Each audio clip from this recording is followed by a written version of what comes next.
মানুষের গন্ধ পাও। এই দেখো আজকে কালিয়া ভূতকে নিয়ে এসেছি, এবার এই ভূতকে দিয়া চলো দোকানে যাই, দোকানদারকে ভয় দেখে দোকান থেকে অনেকগুলা মজার মজার খাবার খাবো। উত্তর পাড়ার কাশেম মিয়া 10 টাকা, দক্ষিণ পাড়ার 16 মিয়া 6 টাকা। হাই রে বাকি রে বাকি। আরে আরে দোকানদার দেখে হিসাব করতেছে, চুপি চুপি দোকানে যাই, দোকানদার যেন টের না পাই। ওরে বাপরে দেখি কালিয়া ভূত রে। খাবো খাবো খাবো রে। এই ভূত তুমি কি খাবা? আমি তোরে খাবো রে। ভূত আব্বাজি তুমি আমারে খাও না, তোমার থেকে আমার অনেক ডর লাগে। এই সুটকে তোরে না খেলে আমি খাবো কি রে? ভূত আব্বাজি তুমি আমারে মাফ করো, দাঁড়াও তোমারে আমি আমার দোকানের দামি মজাগুলো দিতাছি। দোকানদার ভয় পাইছে, তাড়াতাড়ি একটা নারকেল জেলি নেই রে। বান্দর মুখ্যা ক্যান্ডি দিলাম, আরো দিলাম সুর ক্যান্ডি, নুডলস ক্যান্ডি দিব, আমসত্তা দিব। ভূত বাবাজি আমারে তুমি খায়ও না, একটা হাগো ক্যান্ডিও দিলাম, জাল ভাবর দিলাম।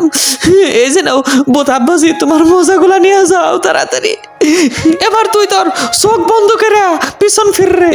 এই যে বন্ধ করছি। আহা কি আনন্দ, দোকানদার অনেক ভয় পাইছে। বন্ধুরা এবার আমি মজা নিয়ে যাই, আর তোমরা সবাই লাইক সাবস্ক্রাইব করো।